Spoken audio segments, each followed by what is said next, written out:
So you're heavily involved in your community. You do a lot of community outreach. You're a part of a lot of organizations. What sparked that desire for philanthropy? Where did that necessarily start? Well, I give a lot of credit to my mom and my dad. And like I said, it sounds cliche, but it's the truth. Growing up, specifically my mother always taught me to give back. Always taught me that we're not high class, we're middle class, but there's always someone out there that can use your hand to help them out. And so, especially being my mother is into philanthropy as well, so being around that and seeing that and being influenced by that, it kind of came naturally for me to want to give back to my community. I mean, at 12 years old, I believe, 12 years old, I was washing the feet of the homeless on Skid Row with an organization called the Ashe Foundation, which I'm still a part of today.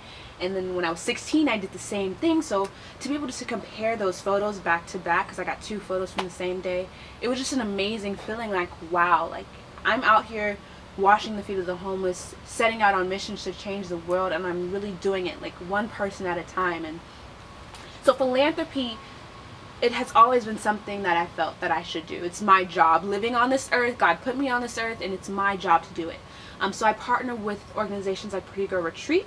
They are an organization that basically uplifts young women. I did a few fashion shows with them, and it's really about, like I said, uplifting young women and showing them that you're beautiful no matter what shape, size, color, image, whatever you are, however God made you, you're beautiful that way. Also, like I said, the Ashe Foundation. We washed the feet of the homeless on Skid Row, but basically what the mission of that foundation was to collect shoes, clothing, and basic necessities and send it over to the orphan children in Africa. Now, I have never gotten the chance to go to Africa. My mother did get to go quite a few times, and I still hold her to that today. Left me behind, but hopefully soon I can go, because like she tells me all the stories of sitting amongst kings and queens in Africa and giving shoes to these young children. And I saw videos of myself, and what I thought was quite interesting was how these children, they weren't having the newest iPhones like the kids here in the States. They weren't sitting on plasma TV. They didn't have all these things that make US kids happy, but they still had quite a amount of joy in their heart. They were still happy about life and living and dancing and singing, and I think that's kind of an attitude that we need to carry over here in the US, but that's another story. But philanthropy, I've always wanted to give back. I actually am working on a online broadcasting. It's basically called Extraordinary Women, and it highlights women in our community that have done amazing things. Doesn't matter the color, doesn't matter shape, size, where you're from. Women that have done things for our community. So like we have Michelle Obama, who I think is pretty dope. I'm kind of sad like they're leaving the White House soon, but she'll be missed. But we have Miss California currently, who works with young women as well.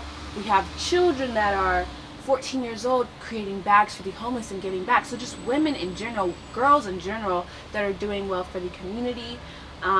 Yeah, philanthropy, that's me. I love it. I love what I do. I currently volunteer at an organization called Share in downtown LA. And what we do is, it's not housing, but it's a safe zone for the homeless people downtown LA. And I'm there all the time, and actually I've come to love it. Like these guys, there's 2 guys in there that are like literally my best friends. They're like, hey girl, and I'm like, hey, how are you? Like we have one-on-one conversations, and I treat them like they're me, because they are me. We're one-on-one, we're both human beings, and I love it what I do. I laugh at it, I enjoy, I smile. I come home and tell my mom, like, Mom, you won't believe what so-and-so said. She's like, girl, yeah. So it's just a great time. I love what I do. Hearing these people's stories, hearing where they come from, hearing how they made it, everything like that. I just love it, and it gives me a warm feeling. I don't do it for myself, but at the end of the day, I feel like I have done it. I've done something right.